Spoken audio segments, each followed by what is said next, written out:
ہم مسجد میں صبح شام دوپہر 5 وقت نماز کے بعد دعا مانگتے رہتے ہیں، یا اللہ کشمیر ہمارا ہو جائے، یا اللہ مسلمان جہاں کہیں لڑ رہے ہیں انہیں فتح ہو، یا اللہ انڈیا کا بیڑا غرق، یا اللہ مسلمانوں کے دشمنوں کا ستیاناش۔ یہ دعائیں ہم مانگ رہے ہیں 62 سال سے، لیکن صورت احوال کوئی زیادہ قابل ستائش نہیں۔ اس کے برعکس وہی نمازی، وہی امام صاحب خوش سالی سے تنگ آ کے جب اعلان مسجد میں کرتے ہیں کہ اب نماز استسقا ادا کی جائے گی کھلے میدان میں، اور اللہ کے حضور ہاتھ اٹھا کے بارش کی دعا کرتے ہیں،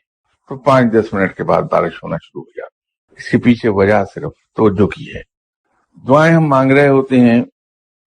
تو دعا وہ پڑھ کے، دعا مانگ مانگ کے وہ رٹی گئی ہے ہمیں۔ نتیجہ یہ ہوتا ہے کہ ہمارا دل اور ہمارا دماغ اس زبان کا ساتھ نہیں دے رہا ہوتا ہے، صرف زبان دعا مانگ رہی ہوتی ہے، وہ ایک میکینیکل عمل ہو جاتا ہے، ٹیپ ریکارڈر چل رہا ہے۔ لیکن نماز استسقاء کے لیے ہر آدمی سنگل مائنڈڈ ہو کے گیا ہے، اس کی تمام تر توجہ مرکوز ہے اس بات پر کہ یا باری تعالیٰ بارش برسا دے، تو پوری توجہ سے دعا مانگ رہا ہے، اور اس دعا کے پیچھے اس کا دل اور دماغ زبان کا ساتھ دے رہے ہیں، وہ دعا قبول ہوتی، جلدی قبول ہوتی۔ اسی طرح جب ہم سجدے میں گرے ہوئے ہوتے ہیں اور ہمارے دماغ کو میکسیمم آکسیجن اور میکسیمم بلڈ مل رہا ہوتا ہے، کیونکہ جتنا بلڈ ملے گا اتنی آکسیجن ملتی ہے پھر اس کی نسبت سے،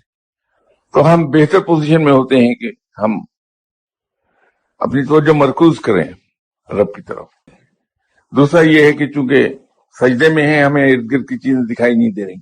تو کوئی ڈسٹریکشن نہیں ہے، تو ڈسٹریکشن نہ ہونے سے توجہ اور بھی زیادہ ہو گئی، تو یوں سجدے میں جا کے دعا کرنے سے دعا جلدی قبول ہو جاتی ہے۔